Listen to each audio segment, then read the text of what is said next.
Akan datang setelah aku seorang laki-laki, namanya Ahmad, Etmak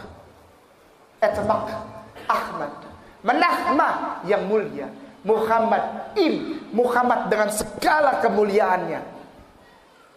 Dia akan menginsafkan bumi, menaikkan derajatmu, bikhota hasta, menaikkan derajatmu, bi Allah, karena dia adalah Nabi Allah. Yohanes pasal 16 ayat 13. Saya stop panggil Yesus Tuhan dan saya cari tahu tentang Rasulullah, bukan dari buku-buku Islam tapi dari Bible lagi. Ketemu lagi hifkom mematakim hekul Muhammadin zeduri vezekhi benwak Yerusalem. Di bibirnya tutur katanya manis semata-mata, segala sesuatunya indah, tak ada dusta pada bibirnya. Orangnya tidak terlalu tinggi, tidak terlalu pendek. Kulitnya putih, kalau kena matahari pipinya merah. Di sebelah kanannya 5.000 tentara, di sebelah kirinya 5.000 tentara. Dan mereka masuk kota yang kudus. Rambutnya seperti air laut di Syam el-Sik. Dialah Muhammad Muhammad dengan segala kemuliaannya. Dan dia adalah penguasa Yerusalem baru. Hai putri-putri Yerusalem. Assalamualaikum warahmatullahi wabarakatuh.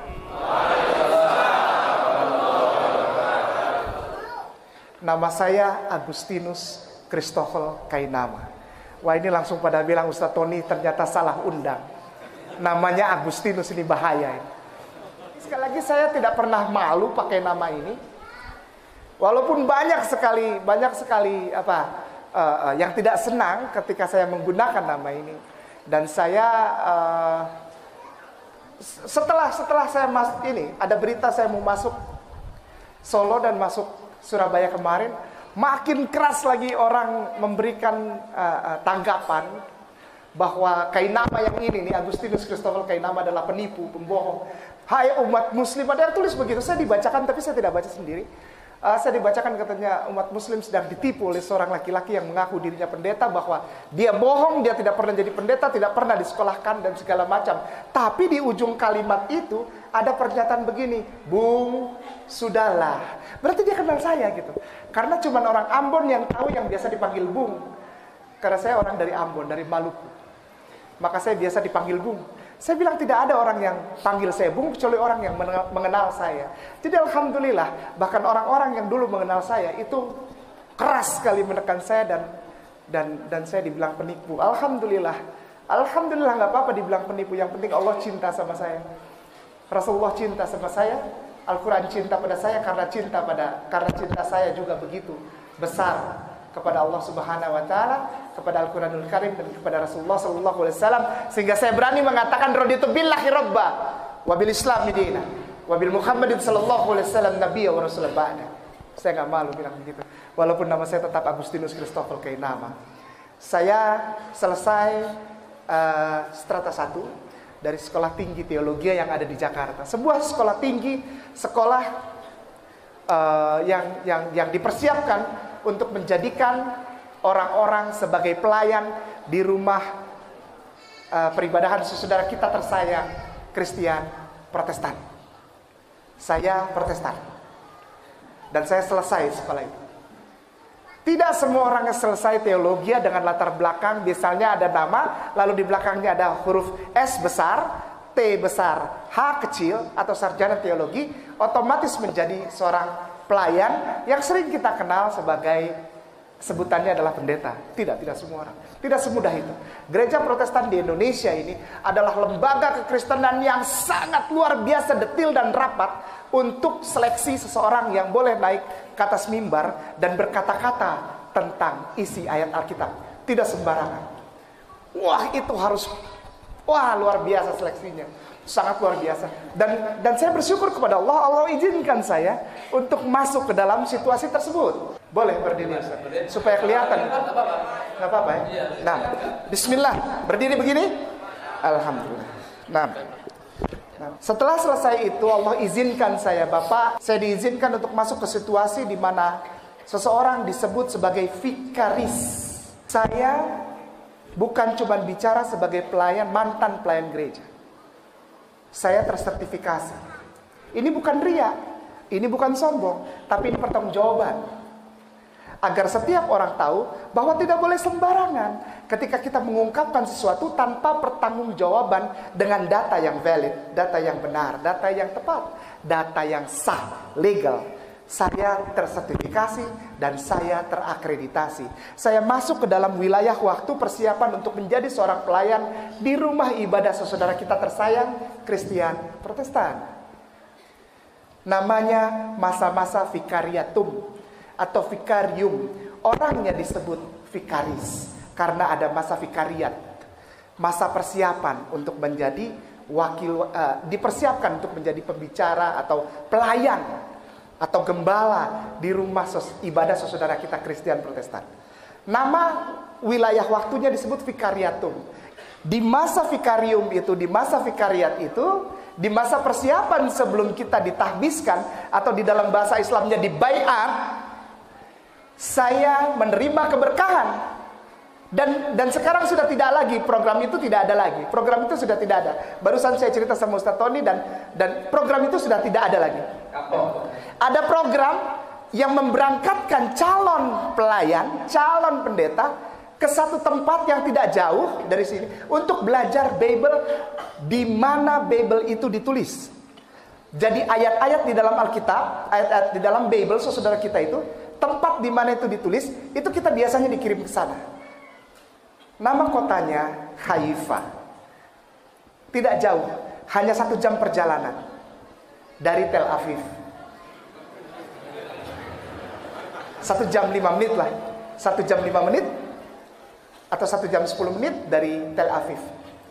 Indonesia tidak punya hubungan diplomatik dengan Israel. Jadi kita masuk lewat Jordan. Queen Alia, kita turun di sana lalu beberapa hari di seputaran Jordan situ, lalu kita nyebrang ke Allenby. Di Allenby ada jembatan, ada King Hussein Road situ, King Hussein Bridge. Biasanya tas dibuka-buka, lalu paspor dilihat dan diperiksa-periksa gitu oleh tentara Israel. Lalu kita masuk Tel Aviv. Biasanya kita mampir dulu di Petra, itu biasalah. Lalu kita nyebrang sungai Yordan, lalu kita ke Tel Aviv. Dari Tel Aviv baru Haifa, melewati jalan tol yang namanya jalan tol Yitzhak Rabin. Saya belajar di sana. Dari Haifa ke Tel Aviv itu mungkin 1 jam 10 menit atau 1 jam 5 menit. Mungkin ada dari antum, saudaraku, para ustadku di sini yang sudah sampai di Aqsa. Anda tahu pasti kalau sampai di Aqsa pasti Anda diajak ke Haifa untuk lihat itu kota pelabuhan, kota pinggir perairan, laut Mediterranean. Itu enak kok suasananya di situ ya. Dari Yerusalem 2 jam 15 menit, 2 jam 20 menit. Jadi saya belajar bolak-balik. Dari Haifa Yerusalem, Haifa Yerusalem. Dan ini dibayari, bukan gratis. Ini ada yang bayar, ada yang sponsor. Selesai di sana pulang. Nah ini susunannya. Selesai dari sana pertama, dari Haifa pertama, saya pulang ke Indonesia lalu saya ditahbiskan. Diangkat, disahkan untuk menjadi pelayan di rumah Tuhan. Dan itu valid. Dan itu valid, silahkan dicek. Kalau memang tidak ada, ya masa di sana bilang ada. Orangnya sudah jadi Islam kok. Come on, wake up, jangan tidur melulu. Ini valid, dan saya bertanggung jawab untuk hal itu. Lalu setelah pentahbisan, pelayanan beberapa saat, wilayah kerja saya Jawa Barat, Bapak, Ibu. Wilayah kerja saya Jawa Barat, Sinodal Jawa Barat 2. Sinodal Jawa Barat 2. Sinodal Jawa Barat 2 itu wilayah kerja. Sinode itu artinya satu lembaga perkumpulan daripada pengurus besar, majelis jemaat. Nah, itu kumpul di situ namanya sinode. Nah, saya diutus dari Sinode Jawa Barat 2. Tujuannya apa? Baptiskan orang Sunda. Pada saat perjalanan itu saya diberangkatkan lagi diizinkan Allah untuk berangkat ke negeri Belanda, ke Leiden. Dan di sana saya selesai. Saya tidak di DO. Saya tidak pernah di DO. Sekali lagi, kepada saudaraku saya mau bilang saya tidak pernah di DO. Saya pulang karena tesis saya diterima. Tesis saya diterima dan saya pulang. Sebagai seseorang yang telah selesai pasca sarjana setingkat strata 2 dengan gelar pulang ke Indonesia Master Teologi Liturgia. Setelah itu baru saya berangkat lagi ke Haifa yang kedua. Pulang dari Haifa kedua saya bersyahadat. Setelah selesai dari Belanda saya berangkat lagi ke Haifa kedua. Haifa kedua bukan sama seperti Haifa pertama. Haifa yang pertama adalah saya belajar Tanak. Namanya belajar Tanak. Tanak ini Torah, Nevi'im, Ketubim. Ini adalah bagian-bagian penting dari kitab-kitab saudara kita yang tersayang Kristen dan Katolik. Torah, Nevi'im, Ketubim. Torah adalah kitab Taurat. Ya, hukum, law, tatanan. Ya, tatanan ibadah, tatanan berkehidupan dan macam-macam. Ya, hukum, law. Lalu yang kedua Nevi'im. Nevi'im artinya kitab para nabi. Itu dibagi lagi, ada nabi besar, ada nabi kecil, ya kita belajar sana. Lalu yang ketiga adalah Ketubim, kitab-kitab pujian. Termasuk di dalamnya kitab Zabur yang dikenal oleh kaum muslimin dan muslimat. Yang di sana disebut Mizmar. Atau bahasa Indonesianya dalam Alkitab orang Kristen sekarang Mazmur. Mizmorah itu di sini disebut Mazmur. Nah, saya belajar itu. Saya bukan cuma baca, Bapak. Saya pelajari itu di tempat kitab itu ditulis. Di perjalanan yang kedua saya punya misi yang sangat penting. Ada misi, bukan cuma berangkat saja, tapi ada pesan yang saya harus bawa ke sana. Pesannya adalah cari tahu tentang siapa itu Jesus Christ. Siapa itu Yesus Kristus? Apakah dia sama dengan Isa alaihissalam yang sering digembar-gemborkan oleh umat muslimin dan muslimat sebagai nabi orang Islam? Apakah sama? Apakah dua nama ini orangnya satu? Ternyata bukan cuma dua nama orangnya satu, 3 nama orangnya satu. Yang pertama adalah Yeshua HaMashiach. Yeshua HaMashiach. Ini bahasa kampungnya dia. Beliau alaihi salam. Yeshua HaMashiach. Lalu Yesus Kristus dalam bahasa Yunani koine. Yesus Kristus. Yesus. Atau orang bule bilang Jesus Christ. Jesus. Itu bertiga nama tapi orangnya satu. Yang ketiga adalah Isa alaihissalam. 3 nama ternyata orangnya betul satu. Dan 3 nama yang menjadi satu ini yang memberikan informasi kepada saya tentang apa? Tidak ada cara lain. Tidak ada cara lain. Sekali lagi, tidak ada cara lain di muka bumi ini. Jika engkau ingin menyatakan cintamu kepada penciptamu, selain mengikuti seorang laki-laki yang bernama Etamakah Manahma Muhammad Im Memhat Mendalat Im Muhammad Im, Muhammad yang Im ini artinya segala kemuliaan bagi dia. Dan ini ada di dalam pelajaran yang saya pelajari. Ketika saya berangkat ke sana, selama perjalanan mencari ilmu saya minta maaf, jangan marah sama saya. Saya tidak pernah baca buku-buku Islam.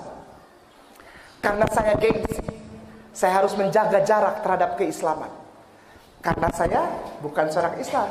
Saya seorang yang naik mimbar di rumah ibadah Kristen Protestan. Saya nggak mau terkontaminasi. Saya tidak mau terpengaruh dengan buku-buku bacaan Islam. Nggak mau. Saya tidak mau membuat dialog atau ngobrol dengan orang Islam. Tidak mau. Nanti saya terganggu. Ya. Jadi saya jaga. Semua pengetahuan saya tentang Rasulullah Muhammad SAW saya dapat dari Bible. Sekali lagi, segala sesuatu yang menggoyang hati saya sehingga saya bergerak mengambil keputusan. Bapak Ibu jemaah yang disayangi Allah Subhanahu wa taala, susah jadi orang Islam. Serius. Ya. Kalau ngomongin duit susah. Ya. Jangankan seperti dulu main piano dalam gereja. Sendal di depan aja hilang. Ya. Kotak amal udah dirantein, dijebol, Bapak. Enggak, ini cuma ini. Enggak, maksudnya begini. Kalau dilihat secara material, no, you cannot prove kita nggak bisa samain, ya, berbeda. Tapi ada satu kekayaan yang tak bisa terbayar. ketika seseorang mengucapkan la ilaha illallah Muhammad ya Rasulullah, karena itu inti Bible. Saya menemukan dan saya mengambil keputusan, kalau saya tidak ikut ini berarti saya gila. Kenapa? Karena saya menemukan di tempatnya, dan tidak ada lagi yang lebih konkret daripada hal ini. Pernyataan dari seorang laki-laki yang dulu saya anggap sebagai Tuhan dan juru selamat saya. Namanya Yeshua HaMashiach. Sampai sekarang aku masih cinta dia. Sampai sekarang aku masih mengasihi dia. Sampai sekarang nama itu masih jadi nama yang baik di dalam hatiku. Caranya gimana? Ketika aku mencintai Rasulullah Muhammad SAW, maka aku sudah otomatis mencintai laki-laki yang namanya Yeshua HaMashiach atau Jesus Christ atau Isa alaihissalam. Ketika aku mengucapkan Allahumma sholli ala Sayyidina Muhammad, maka nama itu sudah termasuk di dalamnya. Saya mencintai Isa lebih daripada sekedar jadi Kristen. Karena apa? Karena Isa, Jesus Christ, yang dulu saya kenal sebagai Tuhan Juru Selamat penebus dosa saya. Begitu saya ke sana dan saya belajar, kenyataannya lain. Beliau mengatakan melalui catatan yang sangat valid, catatan yang benar, yang tidak, ibaratnya kalau di Muslim bilang sahih, bukan sahih lagi, mutawatir mungkin ya, mutawatir. Itu nyata bahwa laki-laki itu, Jesus Christ itu, bukan Tuhan dan Juru Selamat. Dia adalah seorang laki-laki Muslim. Nah. Jadi tadi disebutkan menurut Bible itu Yesus Kristus itu tadi adalah seorang Muslim. Nah.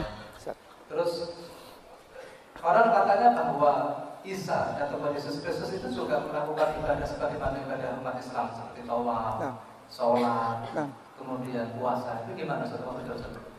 Nah, Ustaz. Pertama dimulai dari siapa Kristus? Kristus itu manusia yang di anointing atau anointing apa? Bahasa. Itu bahasa gereja, bahasa Inggris tapi menjadi bahasa dasar gereja, anointed.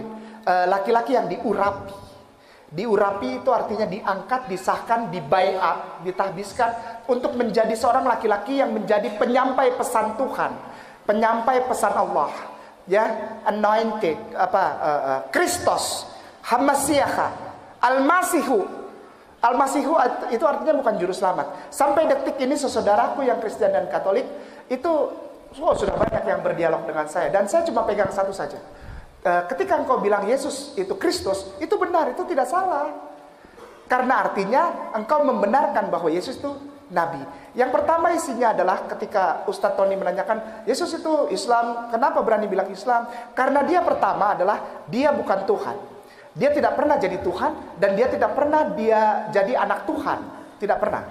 Dia tidak pernah menebus dosa manusia. Tidak pernah. Dan di dalam Bible tidak pernah ada ayat tulisan begitu, tidak pernah ada. Tidak pernah ada Bapa, Putra, dan Roh Kudus, tidak ada. Tidak ada. Tidak ada. Patris et Filii Spiritus Sanctus atau Evangelicam ke Doctrinam Patris et Filii Spiritus Sanctus itu tidak pernah ada. Di dalam Bible tidak pernah ada. Nah, kenapa? Karena Yesus di situ mengklaim dirinya dan lingkungan semua membenarkan kesaksian itu bahwa dia adalah seorang nabi. Dia adalah utusan Allah. Yohanes pasal 17 ayat 3. Inilah hidup yang kekal itu, atau inilah Eden itu. Hamak Eden, apa? Inilah yang benar. Eden itu apa? Bukan Lia Eden, bukan. Eden itu paradise, heaven, surga, jannah. Inilah surga itu. Inilah hidup yang kekal itu. Yohanes pasal 17 ayat 3. Inilah hidup yang kekal itu, yaitu bahwa mereka mengenal engkau Allah yang benar satu-satunya. Jadi sebetulnya kata-kata di dalam bahasa aslinya, dalam bahasa Yunani koine itu begini. Tidak ada Tuhan yang benar selain engkau. Ya Allah. A besar, L-nya 2, AH. Karena Bible dari depan sampai belakang kalau bilang nama Tuhan selalu pakai A besar, L-nya 2, AH. Dibaca Allah. Tidak ada yang benar selain engkau ya Allah. Tidak ada Tuhan yang benar selain engkau ya Allah. Tidak ada Tuhan selain Allah. Itu yang pertama. Di ayat B-nya, di ayat Yohanes pasal 17 ayat 3b-nya bilang begini. Dan aku Isa, utusanmu. Allah. Aku Isa utusan Allah. Jadi pesan yang saya dapat pada saat Yesus masih hidup, Isa alaihissalam masih hidup, kepada para pengikutnya adalah, jika engkau mau masuk surga, imani dan katakan itu, yaitu pertama adalah la ilaha illallah Isa Rasulullah. Ungkapkan itu di depan orang, menjadi kesaksianmu, menjadi asyhadu alla ilaha illallah wa asyhadu anna Isa Rasulullah. Karena Rasulullah belum datang. Rasulullah Muhammad SAW belum datang. Itu masih wilayah kekuasaan beliau. Untuk lingkungan Yudea Galilea saja.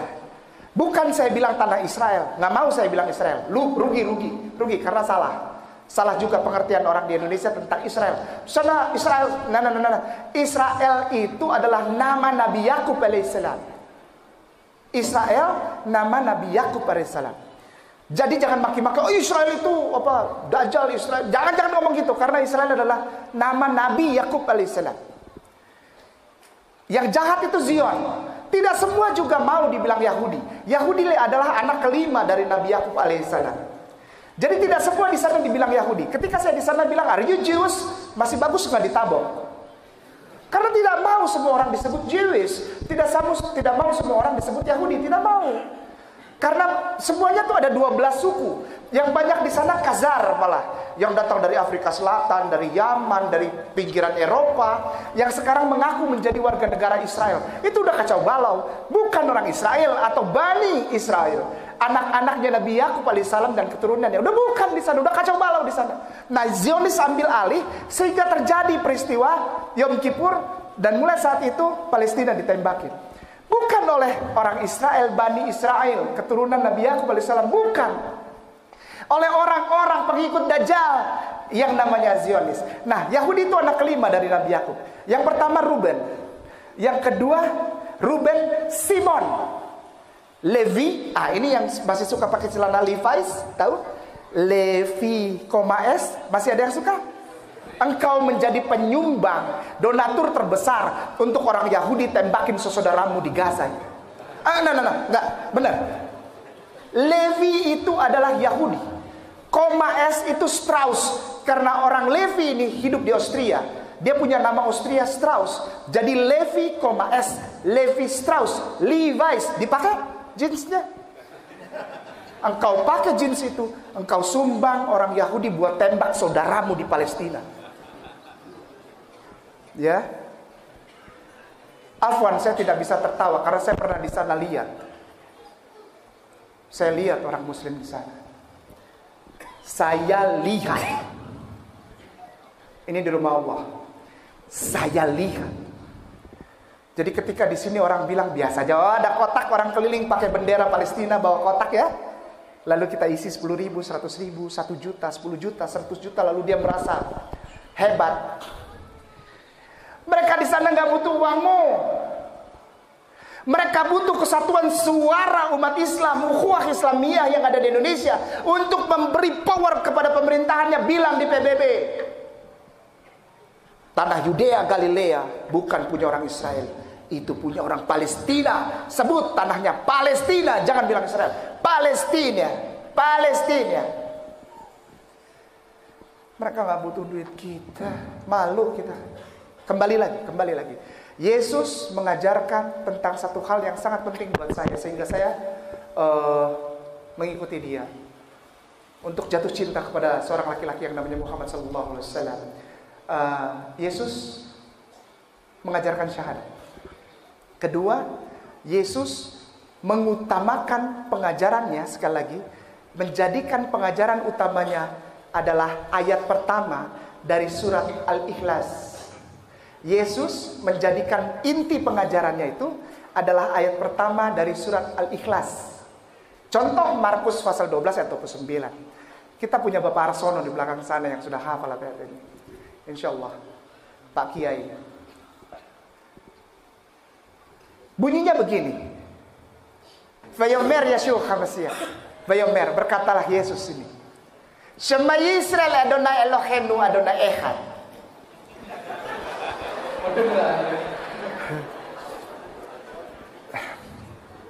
Lalu saya blok para ustadzku, para ustazahku. Saya blok kata-kata itu. Adonai Eloheinu, Adonai Eloheinu, Adonai Ehad. Ada yang nyangkut? Adonai Eloheinu, Adonai Ehad. Ba'at medavir de Ivrit, an medavir de Ivrit. Jadi buat Anda yang sudah biasa dengar bahasa Hebrew, saya akan mengungkapkannya pelan-pelan dalam bahasa Hebrew. Maka itu kalau ngobrol sama ada orang yang dari saudara kita saudara-saudaraku tersayang itu di Kristen atau Katolik yang ngajak saya ngobrol tentang Bible, dia bilang tukang bohong, kamu nggak pernah di sekolah lain. Saya cuma duduk lalu saya bilang, at medavir Ivrit. Apa? Sorry. Bukan kelasnya. Enggak, ini bukan ria, bukan. Soalnya saya mau syuting. Saya bilang, aduh maaf, nggak ada waktu, sibuk syuting. Syuting apa? Kejar angkot. Bukan kejar tayang. Ngejar ojek, saya. Ngejar angkot. Vayomer Yeshua HaMashiach. Berkatalah dia laki-laki itu, Yeshua HaMashiach. Shema Yisrael. Adonai Eloheinu, Adonai Ehad.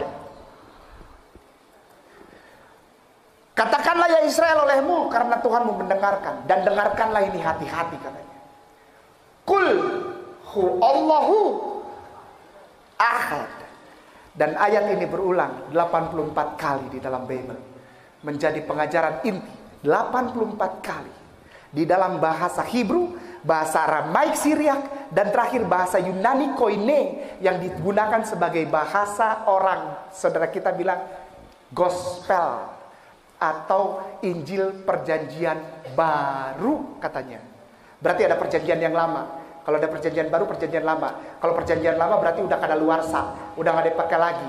Sekarang aja yang kadaluarsa isinya cacing, itu ikan makarel. Astagfirullahaladzim. Kayak iklan. Jadi kalau udah kadaluarsa, takut-takut di dalamnya ada cacing, nggak boleh dipakai lagi, ya. Kul huwallahu ahad adalah ajaran intinya. Tauhid adalah ajaran inti Bible. Tidak ada yang lain. Tidak ada yang lain. Lo Adonai Eloheinu Elohecha Hefarim Alpanai. Wah, ini udah mulai tambah sulit lagi. Enggak ya, biasa aja ya, biasa aja. Jangan ada padamu ilah lain di hadapanku untuk engkau sembah. Lo Adonai Elohecha Hefarim Alpanai. Tauhid Allah nama Tuhannya. Cara sembahnya gimana? Kitab Keluaran pasal 3 ayat 5. Tolong sebelum masuk kau lepas dulu alas kakimu. Lepas dulu alas kaki. Kitab Keluaran pasal 3 ayat 5. Tolong lepas dulu alas kakimu. Ya, karena ini rumah Tuhanmu, kau hormat. Rumah RT aja kau mau bikin KTP kau buka sendal. Lalu berwudu. Berwudu, serius, berwudu. Kalau engkau tidak berwudu, engkau mau masuk rumah ibadah tanpa berwudu, sekali lagi, apabila engkau tidak berwudu, kalau engkau masuk rumah ibadah, engkau mati. Keluaran 30 ayatnya yang ke-20. Wudu. Setelah itu dilihat, seorang laki-laki melihat dirinya sendiri. Kalau dia akil balik, apakah dia bersunat atau tidak? Kulit katanya dikerat. Dia sudah melakukan itu belum? Kulit katanya dikerat. Di dalam kitabnya saudara kita ini, Kristen dan Katolik yang tersayang ini, sunat itu buat mereka bukan masalah kebersihan, Pak. Bukan masalah kesehatan, bukan. Sunat buat mereka itu sangat penting. Karena apa? Karena itu perjanjian yang kekal. Kalau mau bersih, beli obat, beli sabun antiseptik yang paling mahal, engkau bersih. Mau sehat, pergi ke dokter Adi di Cawang, di Jakarta, dokter kelamin dan kulit itu. Mahal memang, tapi gak apa-apa. Engkau sehat. Benar gak? Ini bukan masalah itu. Ini masalah perjanjian laki-laki dengan penciptanya, Allah Subhanahu wa Ta'ala. Dikerat kulit katanya. Jika ada orang yang tidak dikerat laki-laki ini yang sudah balik, tidak dikerat kulit katanya, menurut Bible itu harus really, betul. Bukan saya yang ngomong. Bible lebih keras masalah sunat. Sudah lihat, saya laki-laki sudah buka alas kaki, sudah wudu, sudah disunat, mau masuk. Oke, perempuan sudah buka alas kaki, berwudu, lihat aku berhijab atau tidak. Kitab Kejadian pasal 26 ayat 35, Kitab Imamat Bilangan Ulangan, lalu 1 Korintus 11 ayat 6. Bingung kan? Banyak. Sengaja. Nanti dia pintar, saya nggak dipanggil lagi. Jika ada perempuan yang sudah akil balik dan dia tidak mau berhijab, ya, jilbab cuma sepotong Bapak, hijab dari atas sampai bawah, panjang kainnya dia. Jadi dari ujung sampai ujung. Nanti saya cerita kenapa itu begitu. Bapaknya walaupun dia perempuan itu sudah menikah, bapaknya seret dia dari dalam rumah ke depan pekarangan, lalu cukur sampai botak kepalanya. Lalu diberi luka 4 garis di sini, lalu diusir dari rumah itu dan dari kampung itu. Karena dia telah menghina tahta Bapa di sorga. Wah, kayak pendeta ya. Naluri Pak. Untung bukan naluri debt collector.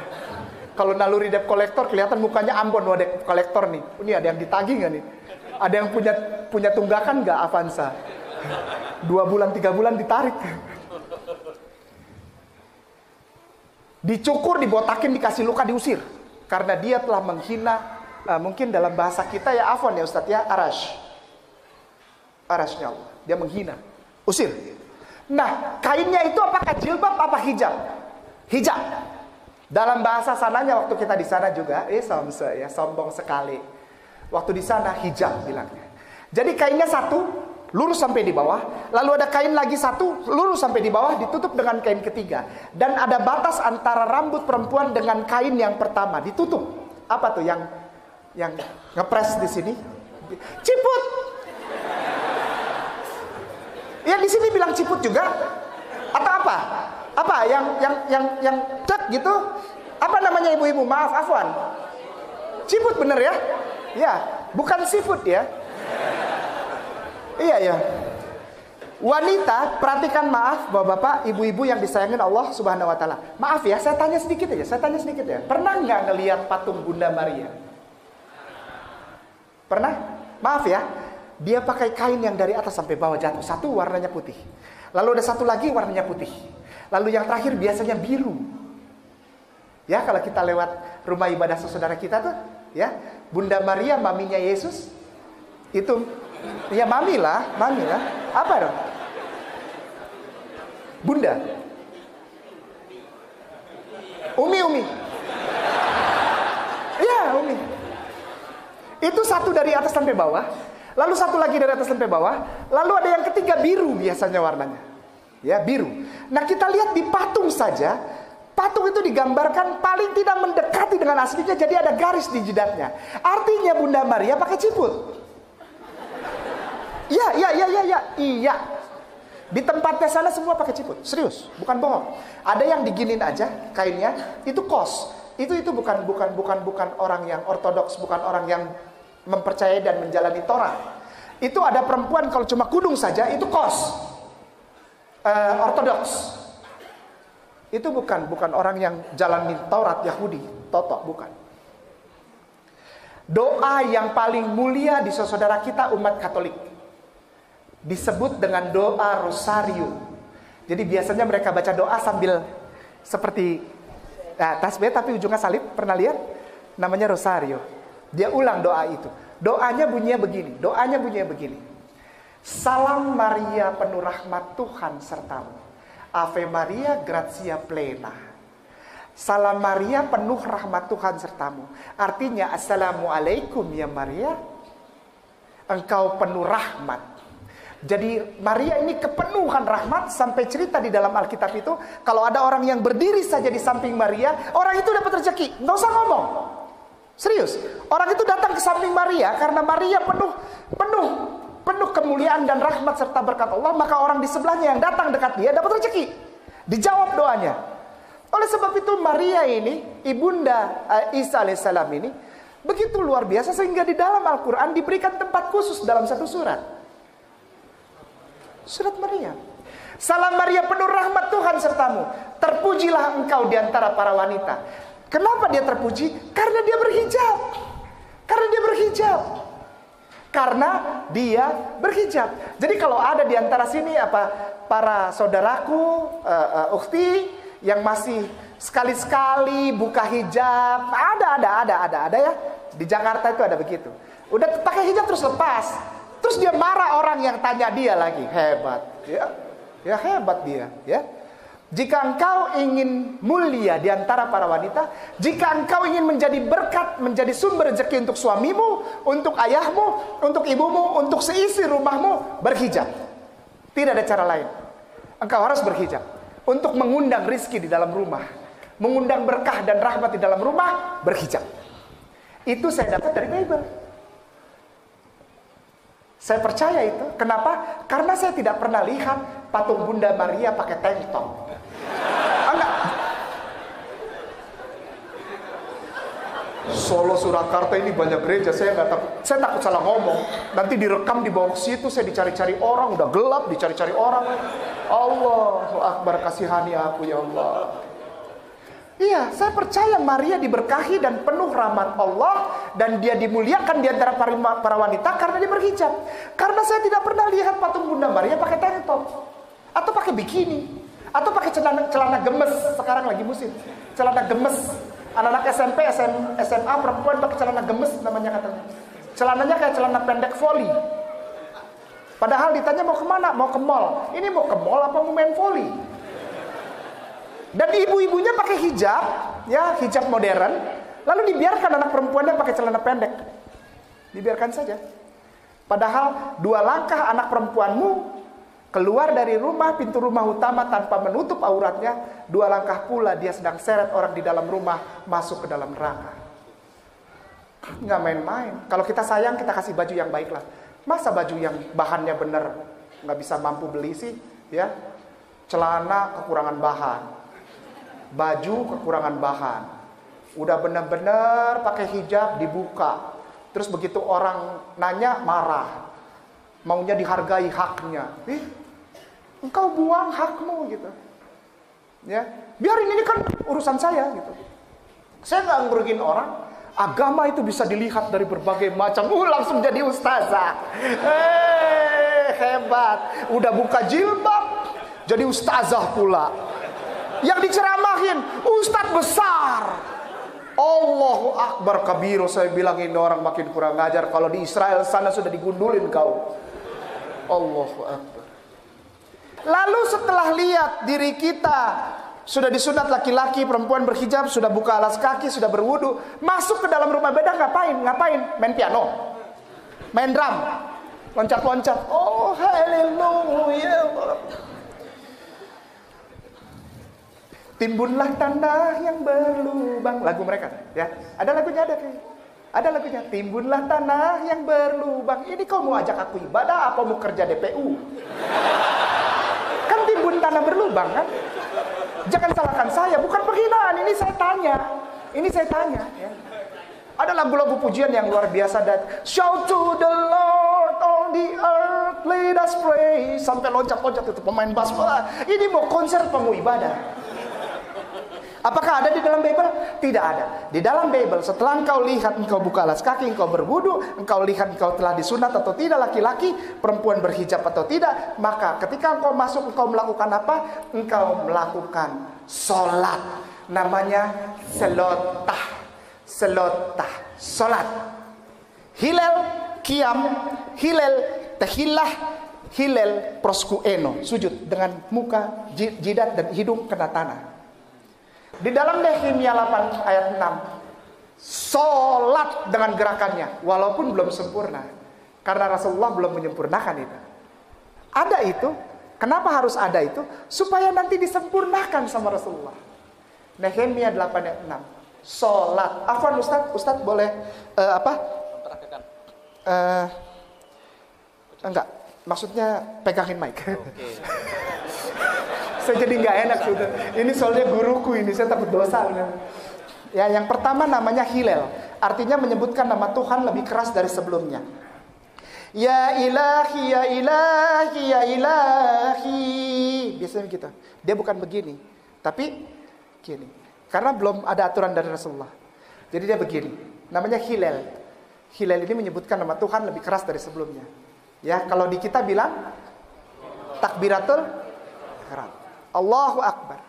Nah, di dalam Nehemia itu disebutkan Allahu Akbar, Allah yang maha besar. Jadi kalau ada yang bisa buka Nehemia ayat pasal 8 ayat 6, di situ turutannya jelas bahwa Ezra menjadi imam dengan hilal, lalu di belakang nyaut amin, lagi sholat jamaah. Setelah hilal dia qiyam. Qiyam artinya sama, berdiri. Qiyam, berdiri. Karena kita punya qiyamul lail, berdiri tengah malam. Ya, berdiri. Tapi dia belum. Dia begini. Sampai sekarang dia begini. Jadi hilal qiyam. Tapi ada juga saudara-saudara kita yang sholat di atas di dada. Ya, dia cuman begini. Jadi tapak tangannya begini, tangan dia kanan di atas. Ini namanya qiyam. Setelah qiyam hilal lagi, lalu setelah hilal tahillah. Ruku. Tahillah. Setelah tahillah hilal lagi, lalu proskueno. Dengan proskueno ini artinya menyentuh tanah dengan jidat dan hidung, tapi diberi tempat, Ustaz. Afwan, karena mereka hidungnya terlalu mancung. Orang Yahudi itu hidungnya mancung sampai bengkok. Iya, makanya itu kita waktu di sana panggil mereka hidung bengkok. Orang hidungnya mancung banget sampai bengkok gitu tuh, ya. Ya Jewish itu ya. Tandanya tuh di hidung yang gitu tuh, ada bengkoknya ya. Jadi biasanya mereka taruh tangannya begini, Ustaz. Afwan. Ya, ini untuk imam. Kalau untuk yang umat biasa dia tutup. Nah, jadi dia taruh di sini, lalu ini dan ininya kena tanah. Ya, jadi gini tapi ini semua kena tanah. Gitu. Kayak segitiga. Lalu bangun lagi, hilal, habis hitungan satunya di tahillah. Habis dia. Kalau kita nah, jadi satu rakaat itu kan biasanya kita sujud, duduk di antara dua sujud, berdiri, habis. Satu hitungannya tuh. Kalau dia belum, sujud, duduk, sujud, berdiri, lalu tahillah begini. Itu baru habis. Ini habis. Ya, dan mereka biasanya habis sudah. Kalau udah satu rakaat sudah. Kalau ada yang mau 2 rakaat atau 3 rakaat, mereka harus keluar lagi, Ustaz. Wudu lagi. Maka itu nggak ada yang mau sholat 2 rakaat atau 3 rakaat, 4 rakaat, capek wudu lagi. Ya dia harus ulang lagi. Dia harus keluar lagi. Dia harus keluar, dia masuk lagi, satu lagi. Kalau mau lanjut lagi, keluar lagi. Maka itu mereka biasanya hanya melakukan satu saja sampai dia hilang lagi udah selesai. Nah itu sholat. Setelah sholat apa? Jaga perutmu. Jangan bibir dan lidahmu, mulutmu terkena makanan haram. Apa? Babi, daging babi. Kitab Ulangan pasal 14 ayat 8. Babi haram, guguk haram, kelelawar haram. Ada semua di situ. Ada. Lalu terusnya, bibir dan lidahmu tidak boleh terkena anggur, atau engkau akan mati di dalam rumah Tuhan. Imamat pasal 10. Imamat kitabnya namanya Imamat. Imamat pasal 10 ayat 9 sampai 10. Ya, itu tidak boleh minum anggur. Sekarang ini anggur dimasukkan ke dalam gereja menjadi sakramen. Sakra itu kudus, men itu momentum, artinya ibadah perjamuan kudus. Padahal sudah dilarang, nggak boleh minum anggur. Ya, udah, sholat udah, zakat 2,5%. Ya, bagaimana cara kita berhadapan dengan LGBT? Ada pelaku LGBT, apa yang harus kita lakukan di dalam Bible? Sangat simpel. Imamat pasal 20 ayatnya yang ke-13. Kalau engkau berhadapan dengan seorang laki-laki atau perempuan yang pelaku LGBT, sangat simpel di situ. Apa yang harus kau lakukan? Bunuh dia.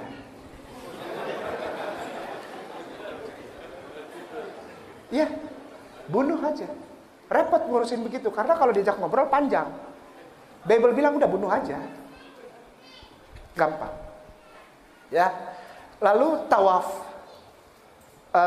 Mekah, Ka'bah, Mazmur pasal 84 ayatnya yang ke-6 ke-7 tentang tawaf di rindu Baitullah, rindu Ka'bah. Mazmur 84 ayat yang ke-6 dan ke-7. Yang terakhir, tidak boleh ada Tuhan lain yang menyaingi kedudukan yang sama dengan Allah. Tidak boleh. Walaupun itu Isa sendiri. Isa memberikan statement gong ini. Afwan Ustaz, ini gongnya nih. Mungkin ada saudara kita Kristen di lingkungan ini, saya mohon maaf, tapi silahkan buka Bible Anda. Karena sampai detik ini masih ditranslate, masih diterjemahkan. Alhamdulillah masih ada yang mau terjemahkan dan ayat itu belum dibuang. Ayat itu belum dibuang insya Allah. Jadi kalau antum semua saudaraku yang sangat aku sayangi dan aku hormati, ada di lingkungan ini yang Kristen, bawa Bible, buka. Ya, lihat. Matius pasal 7 ayat 21. Matius pasal 7 ayat 21 sampai 23. Tapi intinya ada di ayat 21. Matius pasal 7 ayat 21. Bunyinya begini. Bukan orang yang berseru kepadaku Tuhan, Tuhan akan masuk kerajaan sorga. Artinya adalah, kalau ini kata Yesus. Kata Yesus, saya garis bawahi. Ini kata Yesus. Kalau kau panggil aku Tuhan, kau tidak masuk sorga. Kalau kita meninggal, roh kita keluar dari tubuh. Roh kita tidak diterima masuk sorga. Roh kita masuk mana? Tolong dijawab. Sepakat. Karena di sana cuma ada 2 tempat. Tidak ada tempat ketiga. Tidak ada halte. Sekarang memang lagi nunggu semua. Tapi ketika semua sudah ada yang namanya penimbangan dan sebagainya macam tentang dihisab dan sebagainya macam, lalu kita berkumpul dengan Nabi kita Rasulullah di tepi danau yang sangat mulia itu tidak ada lagi tempat yang lain selain 2 tempat itu. Yang pertama surga, yang kedua mungkin ada ibu-ibu yang doyan masak di sini, nggak apa-apa lah, aku di dapurnya asal di sorga nggak apa-apa. Nggak bisa ya. Sorga ya sorga. Ibu-ibu yang doyan masak di sini, di sana nggak disuruh masak. Ya, atau misalnya saya di tempat parkirnya aja. Enggak. Masuk kata Allah. Nikmati semua kebaikanku. Nikmati semua berkahku. Aku sayang dan cinta padamu ciptaanku. Nikmati jannah. Tidak ada yang ini. Jadi Yesus bilang, kalau kau panggil aku Tuhan, maaf, kau tidak masuk sorga. Artinya, jadi Yesus bilang, kalau kau berseru kepadaku, Tuhan Yesus, engkau masuk neraka. Saya tidak mau masuk neraka. Saya berhenti panggil dia Tuhan. Saya puji dan muliakan dia sebagaimana dia harus dipuji dan dimuliakan. Sebagai Nabi Allah, sebagai Rasulullah. Proper, ya. Jadi kita tepat gitu. Ya, proporsional. Memuji orang jangan berlebihan. Kalau dia lulusan SMA, bilang, tapi dia punya keahlian gitu. Jangan dia lulusan SMA dibilang, oh dia alsi filsafat, dia lulusan S3 filsafat. Nanti orang pada datang ke dia dan dia jadi bingung. Aku punya masalah psikologis. Kau berikan aku jalan keluar karena kau doktoral. Apaan itu, dokter apa? Jadi mempermalukan dia. Yesus tidak mau dirinya dipermalukan. Maka itu dia bilang, jangan pernah kau panggil aku Tuhan, karena engkau akan masuk neraka. Tapi orang Kristen kalau dibilang gini marah. Padahal saya bilang ini bukan menghina. Saya sayang sama mereka. Karena setiap hari Sabtu dan Minggu atau hari Rabu mereka bawa Bible-nya. Tapi mereka gak pernah tahu bahwa Yesusnya melarang mereka memanggil Yesusnya Tuhan. Ya, dilarang itu. Bible yang mereka bawa sebenarnya adalah preambul, mukadimah, kata-kata pembuka untuk kesempurnaan yang akan datang. Di dalam kitab Yohanes pasal 16 ayat 13. Di dalam kitab Yohanes pasal 16 ayat 13. Yesus bilang begini. Altit halon hefe menahma etmak Muhammadin bihotahasta biyallah. Akan datang setelah aku seorang laki-laki. Namanya Ahmad etmak. Ahmad. Menahma yang mulia. Muhammad dengan segala kemuliaannya. Dia akan menginsafkan bumi, menaikkan derajatmu bihota hasta, menaikkan derajatmu bi Allah, karena dia adalah Nabi Allah. Yohanes pasal 16 ayat 13. Saya stop panggil Yesus Tuhan dan saya cari tahu tentang Rasulullah, bukan dari buku-buku Islam tapi dari Bible lagi. Ketemu lagi hifkom mematakim hekul Muhammadin zeduri vezekhi benwak Yerusalem. Di bibirnya tutur katanya manis semata-mata. Segala sesuatunya indah, tak ada dusta pada bibirnya. Orangnya tidak terlalu tinggi, tidak terlalu pendek. Kulitnya putih, kalau kena matahari pipinya merah. Di sebelah kanannya 5.000 tentara, di sebelah kirinya 5.000 tentara. Dan mereka masuk kota yang kudus. Rambutnya seperti air laut di Syam el-Sik. Syam el-Sik itu tahu? Mesir tempat Musa menyeberang gitu. Musa alaihissalam menyeberang bersama Bani Israel. Syam el-Sik. Jadi tidak lurus, tidak juga keriting. Hadis membenarkan itu. Ya Ustaz ya, afwan. Dialah Muhammad dengan segala kemuliaannya, dan dia adalah penguasa Yerusalem baru. Hai putri-putri Yerusalem, hifkum matakim hakulla Muhammadin sedua di bezakhi benoak Yerusalem. Nah, tafadhol Ustaz.